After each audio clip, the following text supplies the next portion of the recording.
परिवार और उसके वारिसों को हम हक की न्याय दिलाने के लिए बैठे हैं यहाँ पे धरना स्थल पे।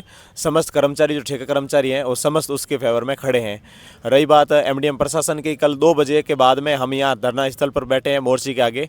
प्रशासनिक अधिकारी कोई हमें आश्वासन तक देने नहीं आया है। 10 बजे के बाद में प्रशासनिक अधिकारी हमारे को आश्वासन देने पहुंचे हैं, क्योंकि ओपीडी टाइम में मरीजों को परेशानी होने लगी तो वो उन मरीजों का दबाव था, प्रशासनिक अधिकारी को ऊपर पहुंचा है, तब वो हमारे पास हालचाल पूछने और आश्वासन के लिए उन्होंने हमसे बात करने वार्ता के लिए पहुंचे थे।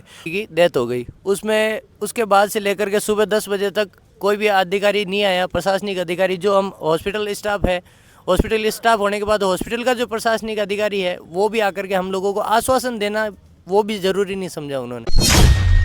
नमस्कार, आप देख रहे हैं द खटक और मेरा नाम है आदित्य। रोडवेज बस ड्राइवर की एक बार और अनदेखी हुई, जिसकी वजह से एक परिवार में गम का माहौल हो गया। एक परिवार की खुशियां छीन ली। दरअसल मैं बात कर रहा हूं जोधपुर के पावटा बस स्टैंड की, जहां पर एक बस फलौदी से वापस अपने बस स्टैंड पर आ रही थी और उसकी अनदेखी की वजह से एक मोटरसाइकिल सवार जो है वो उसकी चपेट में आ गया और उसके आगे वाला जो टायर है पूरा उस मोटरसाइकिल सवार पर चढ़ गया, जिसकी वजह से उसको उपचार के लिए एमजीएच ले जाया गया और उसके बाद एमडीएम रेफर कर दिया गया।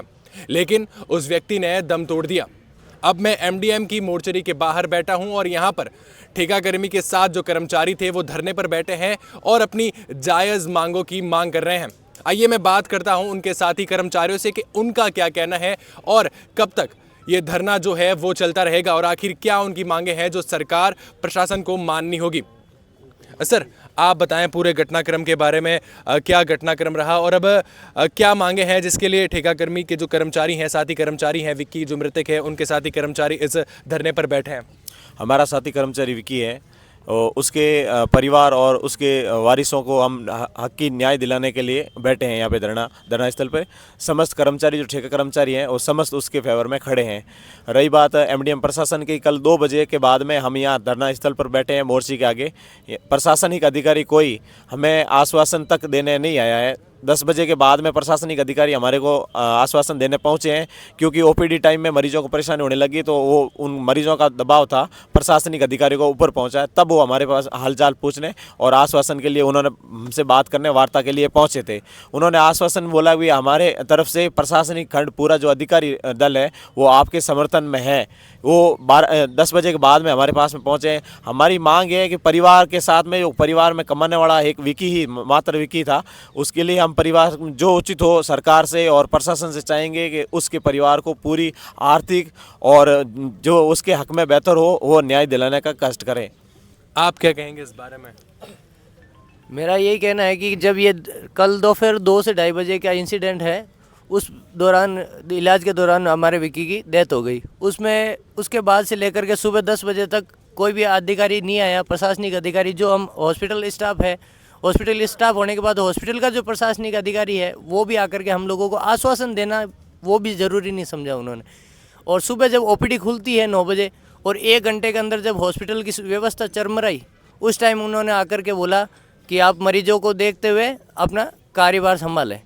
और हम ठेकाकर्मी हैं, हम लोगों का कोई हितैषी नहीं है। और हम लोगों का यहाँ बैठने का कारण ये है कि हमारा जो भाई विक्की है वो, हम लोगों की सबकी आर्थिक स्थिति ऐसी वो नहीं है कि हम लोग कर सकें। हमारा जैसे जो हो रहा है गुजारा वैसे कर रहे हैं हम। और भी सारे मुद्दे हैं लेकिन उनको छोड़िए। अभी हमारा जो विक्की है उसके साथ जो घटना घटी है उसको देखते हुए, वो घटना किसी के साथ भी हो सकती थी, लेकिन उस घटना को मद्देनजर रखते हुए हम सब लोग यहाँ बैठे हैं। और ये एक बात आ जाती है सामाजिक सुरक्षा की। बिल्कुल, जो सामाजिक सुरक्षा जो है उसके जो अधिकारी बनते हैं, इसके लिए कमेटियां बनी हैं, उनमें से किसी ने भी आकर के अभी तक कोई आश्वासन दिया नहीं है। और शास्त्री नगर के पुलिस प्रशासन के द्वारा जो सीआई हैं वहाँ के, उनके द्वारा यहाँ आकर के, अभी सुबह की बात है, उनके द्वारा यहाँ आकर के हम लोगों को धमकाया जाता है, प्रेशराइज किया जाता है कि आप लोग परिवार के कहने से यहाँ आए हो। हम परिवार के कहने से नहीं आए हैं, ये हम अपना हित देख के आए हैं। हमारा स्टाफ था, हमारा भाई था, उस चीज़ को हम देख के यहाँ आए हैं।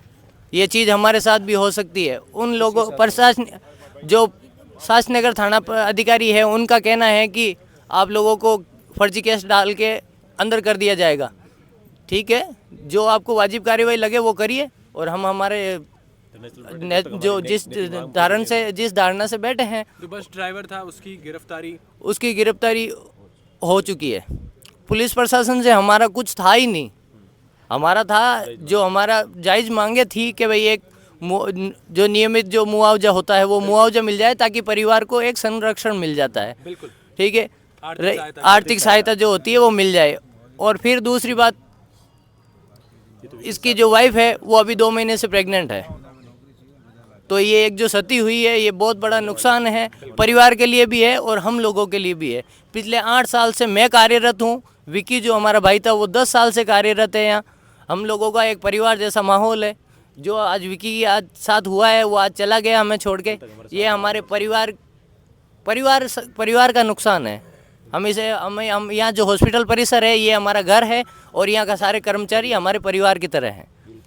तो मैं जो व्यूअर्स उनको ये बताना चाहूँगा कि पहला मामला नहीं है जोधपुर में कि जब किसी बेकाबू बस या बस ड्राइवर की अनदेखी ने एक परिवार की खुशियाँ छीन ली। ऐसे कई मामले बीते दिनों में आते हैं, लेकिन इस पर कब रोक लगाई जाएगी और कब ये मामले जो हैं ये हाथ से जो हैं रुक पाएंगे, इस सवाल का जवाब न जाने कब क्षेत्रीय विधायक और सरकार प्रशासन देगी, कोई नहीं जानता। कब तक एक घर की खुशियां ऐसे ही छीन ली जाएगी वो भी कोई नहीं जानता, और कब ऐसे धरने पर बैठने वालों को धमकी देना पुलिस प्रशासन की तरफ से बंद किया जाएगा वो भी कोई नहीं जानता।